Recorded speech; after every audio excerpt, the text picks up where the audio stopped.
আইনসম্মত নয় এরকম কোনো কাজ আমরা যদি দেখতে পাই তার ব্যবস্থা নেব। আপনারা মনে রাখবেন আপনাদের সমগ্র অঞ্চল কলকাতা পুলিশের সিসিটিভির আন্ডারে রয়েছে।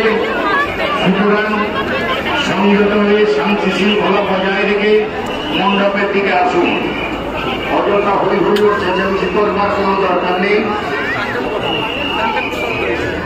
বাচ্চাদের হাত ধরে রাখবেন, প্রতি বাচ্চাদের কোলে তুলে নেবেন।